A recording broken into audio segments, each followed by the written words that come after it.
pertama, saya akan menjelaskan mengenai perbedaan aliran Qadariyah dan juga Jabariyah. Jadi, yang pertama itu kita masuk ke aliran Qadariyah. Nah, aliran ini berpendapat bahwa manusia itu memiliki kebebasan dalam menentukan perbuatannya.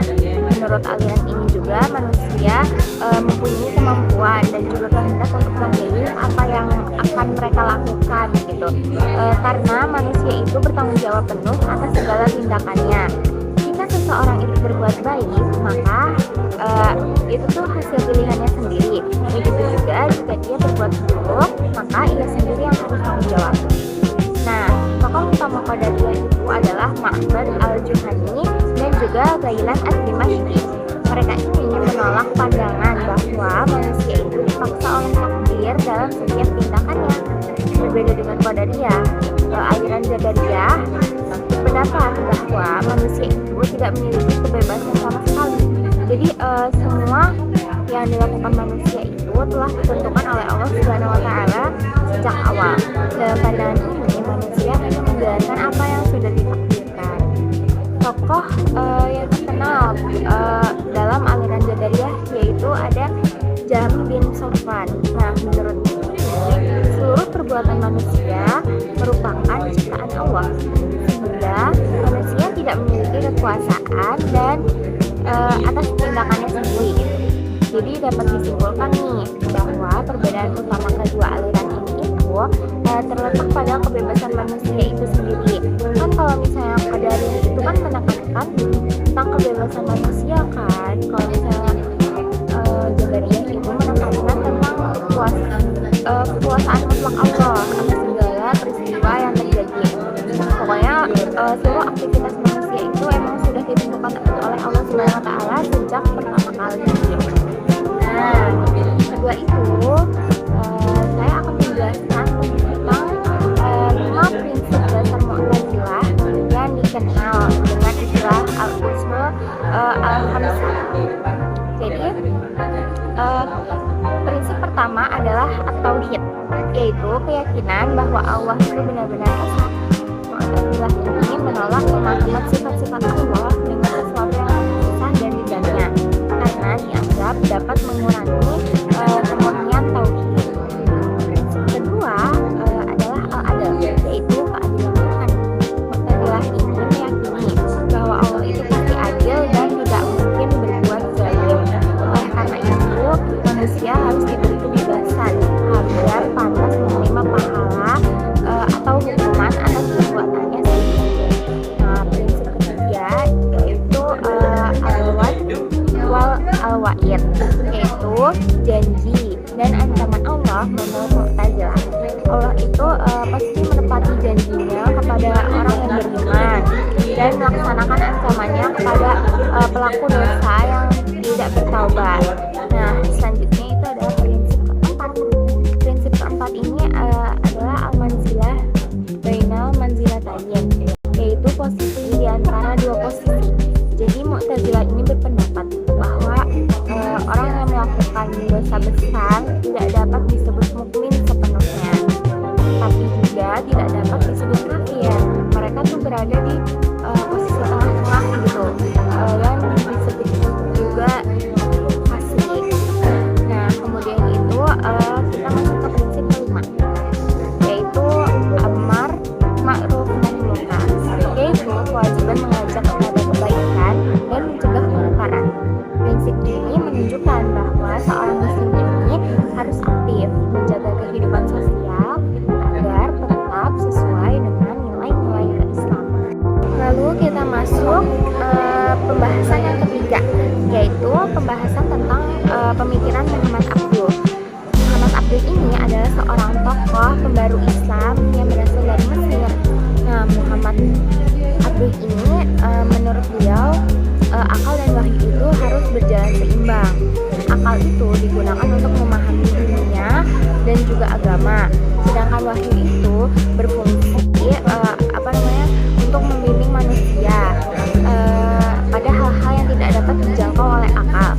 Muhammad Abduh juga berpendapat nih bahwa apabila terdapat pemahaman teks agama yang tampak bertentangan dengan akal sehat, maka teks tersebut perlu ditafsirkan secara lebih melalui metode ta'wil.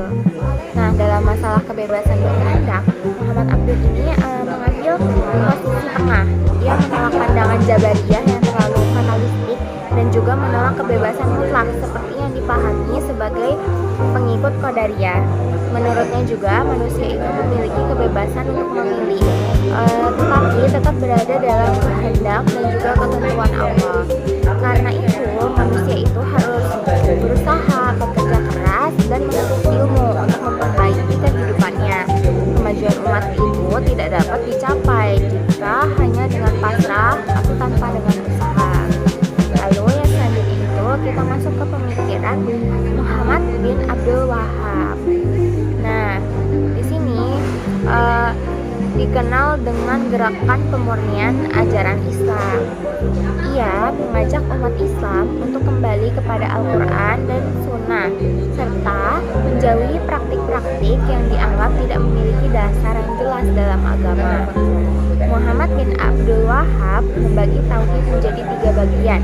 Yang pertama itu ada tauhid rububiyah, yaitu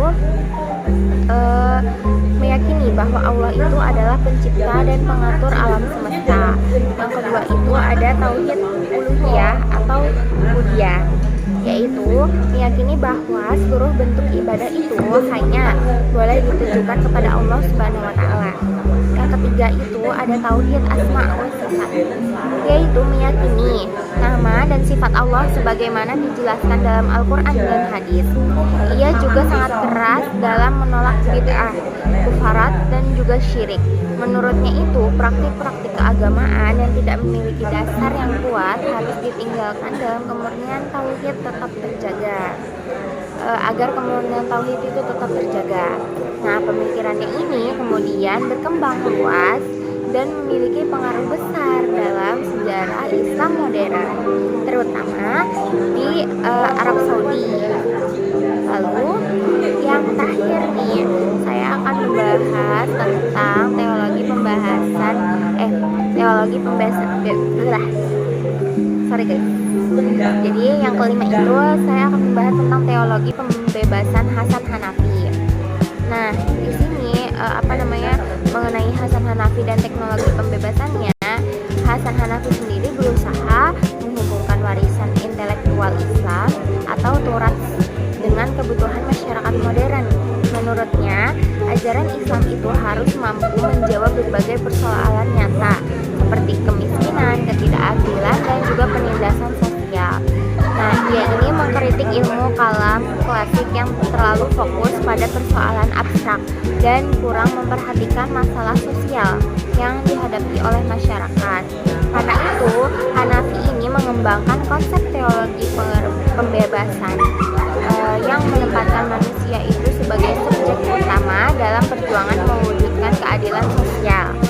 Menurut Hasan Hanafi, tauhid ini tidak hanya dipahami sebagai keyakinan terhadap keesaan Allah, tetapi juga sebagai dasar untuk membebaskan manusia dari segala bentuk penindasan dan ketidakadilan. Dengan demikian, agama ini tidak hanya berbicara tentang kehidupan akhirat, tetapi juga tentang upaya memperbaiki kehidupan di dunia. Nah, demikian presentasi dari saya mengenai perbedaan Qadariyah dan juga Jabariyah, 5 prinsip dasar Mu'tazilah, pemikiran Muhammad bin Abdul Wahab dan juga Hasan Hanafi. Dari berbagai pemikiran tersebut, kita nih dapat memahami bahwa ilmu kalam itu tidak hanya membahas persoalan keimanan, tetapi juga memberikan pandangan tentang kebebasan manusia, hubungan akal dan wahyu, pemurnian ajaran agama, hingga peran agama dalam mewujudkan keadilan sosial.